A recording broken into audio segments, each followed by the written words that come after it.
I don't know about you guys, but in my life, some fights are more severe than others. And I've been in the fight of my life with my dear wife, Kimberly, for the last 14 months. And that fight has entailed a lot of pain, a lot of brokenness, a lot of questions.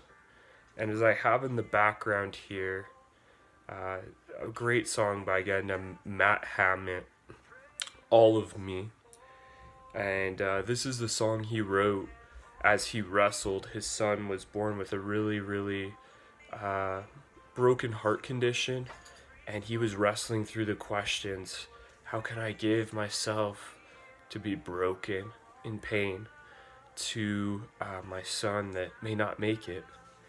And I've got to tell you guys, Mercy being home with the father, coming up a year, come tomorrow, yeah, tomorrow, September 15th. It blows my mind to come to this exact point as with Emery. It's been a long road. She has has faced many obstacles. She has come so far. She's been in 3 hospitals, 3 NICUs in 2 different states, and we moved our whole life to Colorado in February, as many of you know. And after that, we ended up selling our house that we had just bought in January in Phoenix, that we had spent all the month of January putting in new paint, new floors, thinking we would live there for a decade, that we were just arriving at some stability as we were pretty close to that year into this journey of transient living and complete uncertainty. And I thought we had cultivated that, and then all everything changed, and we had to make that quick decision. One of the best decisions we've made is to come to Colorado, and with that decision came some grief and some loss, and the fact that of our community, of many of you over the last 20 years in Phoenix, uh, you all can move with us.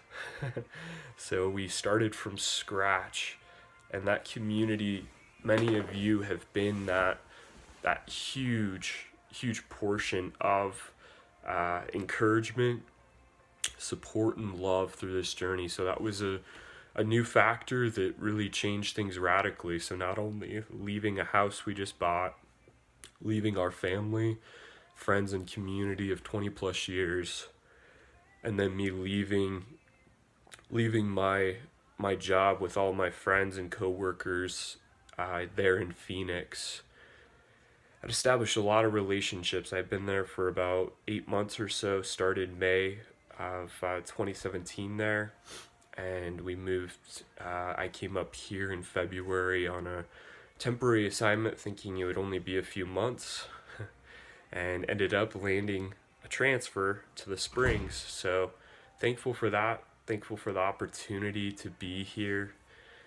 But in that transition, there was a disorienting within me, and I really have struggled, friends. I've really wrestled. Even if it's more subconscious than conscious, I have struggled because I miss so many of you. And in that struggle, there was a disconnect between Emery and I really wrestled, and I have wrestled, and there's been a lot of days I haven't wanted to connect. I just want to move forward, as this journey has been brutally long with a lot of sacrifice and a lot of pain. And the thing I love about Matt Hammett's song "All of Me" is it's a pledge to his son. No matter what may come, you're gonna have all of me. I'm all in because I love you, and that is the unconditional love of the Father. And I've been receiving from him through this journey a lot, and he has been healing my heart. It hasn't been an overnight process. It's taken months. We're 7 months here in Colorado now, and I'm just now coming to a place where I feel like I've broken through those barriers and broken through those walls that were built up in my heart, my mind, and just physically, with all of the change, to love Emery with everything I have. And the timing couldn't have been more paramount, as these last couple days, this week, has been kind of like a shell shock and a very rapid shift of where we thought we were going, frankly. We got news Tuesday. Kimberly had a care conference with several of the doctors, and I didn't think anything of it. I, quite frankly, out of PTO to use for all these different meetings during the week, so I said, "Hey, honey, go ahead and go. Just let me know what happens." I didn't think it would be anything serious. We just had one a couple weeks ago, and this one kind of got called urgently, so I'm like, I don't know what they could talk about. We just talked 2 weeks ago, and I think we're on the same page. Everything's cool. Come to find out, about 4 p.m. on Tuesday, September 11th, they they really had a lot to share, a lot of important things, including that they believe that Emery is not doing well. They're very concerned, as the seizure medicines have not worked very well. They're very perplexed what's causing them, and they're very concerned where she is neurologically, developmentally wise. And Emery had an MRI on Wednesday, and we got those results back. But they went on to tell Kimberly while I was at work that they're very concerned, and that they put out the option, just to put it out there, get us thinking of getting her on a home vent and then taking her home on hospice and palliative care to say goodbye. So they dropped a bomb, and I'm not there. I get the call about 4 at work on my last break, and I'm like, hell no. That's not what I see at all, and I don't see her even anywhere close to death. And quite frankly, no peace to even remotely consider letting her go. So that was a very difficult day, Tuesday. And the beautiful thing is, I love my father's timing.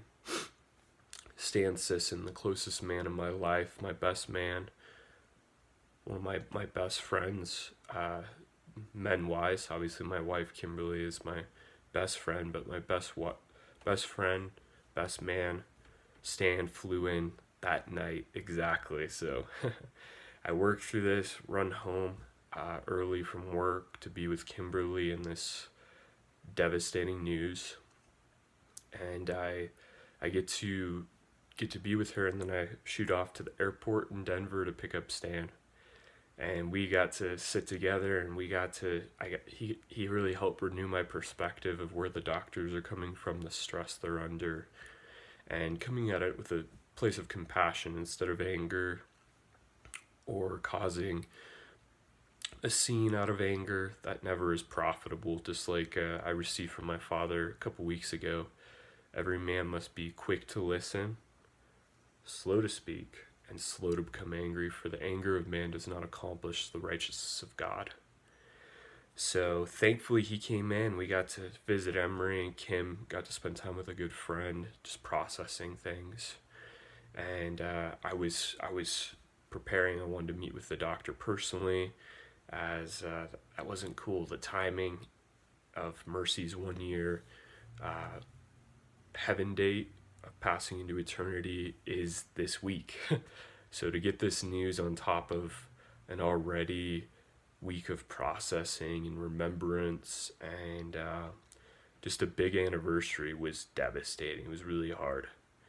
And at last, it took a few days, but Stan and I have been praying, and it's been so encouraging, guys, to have my perspective renewed, my heart renewed, so that I came into that meeting as a peacemaker, as a son of my father, bringing his love, his compassion, and questions.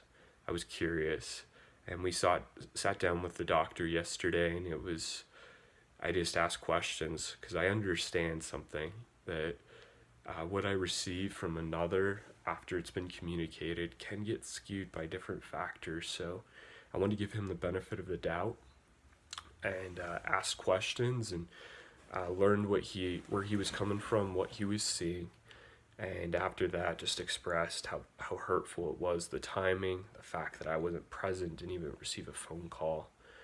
And we worked through those things and came to a place of unity. But he shared something big, guys, and that is that the MRI shows that Emery's brain has not grown for 3 months. There's no growth of the brain tissue. And the thing is, the skull is growing, but the brain has not.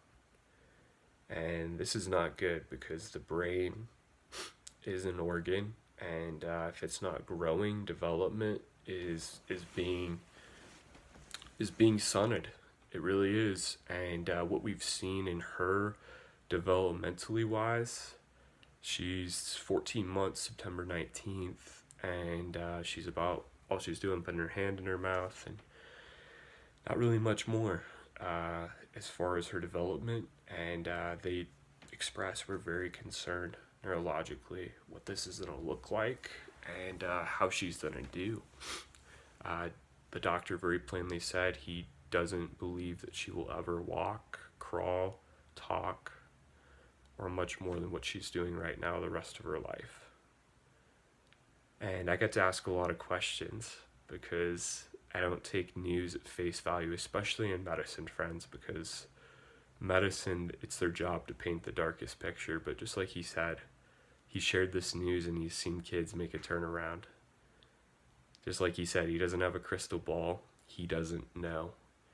But these are the concerns, and we got to talk afterwards, after that meeting, to another team of people, and one of those people was in a neurology unit. She was just observing her from a neurological standpoint, and she's like, I have to be honest, I'm really concerned. Doesn't look good, because the brain will start deatrophying, so it'll start shrinking. The tissue will shrink, and that will ultimately result in death if that is the case of what happens. So a lot of heavy decisions put in our court, a very big shift in the direction of where we thought we were going. But the crazy thing is, respiratory wise, what's kept her in the hospital this long, she's improved. She's at the best place she's ever been respiratory wise. So we're not giving up. We're here to observe. We're in for the journey. But what was unlocked in my heart, I share all of this news to share this.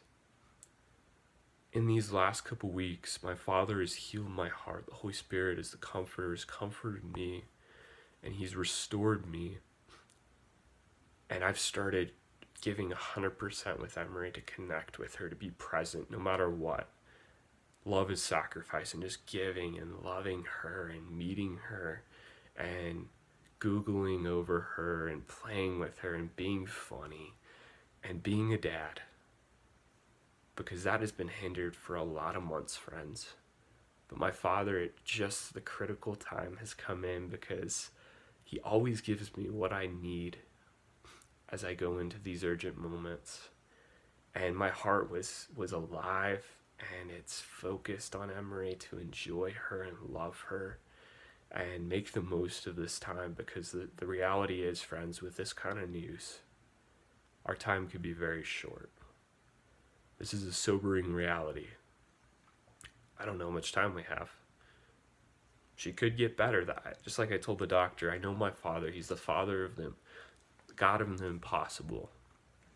So with all of this dark picture, he could step in and all of it could come to an end to glorify his name.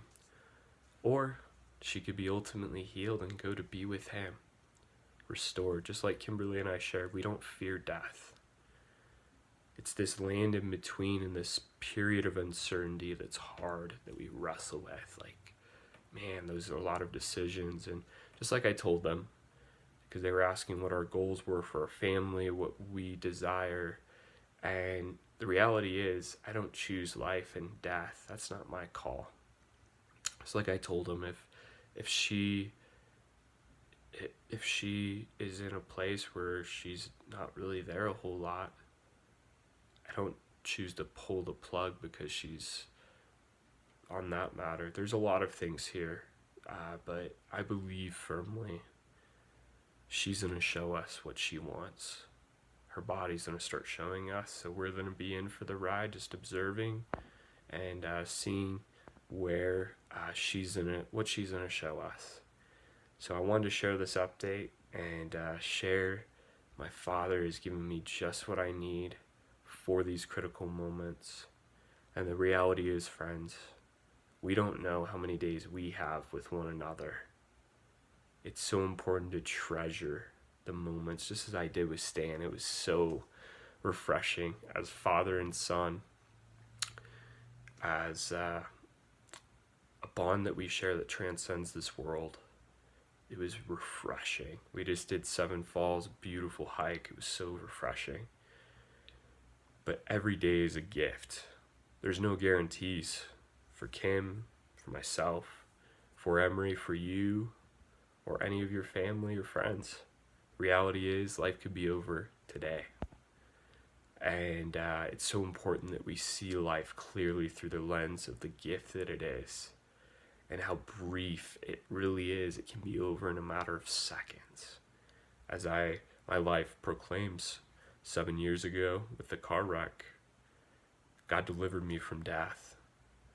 And he's been building an epic story and taking us on an epic adventure through a lot of change, a lot of pain, a lot of craziness, but with a lot of grace, a lot of glory, and a lot of peace.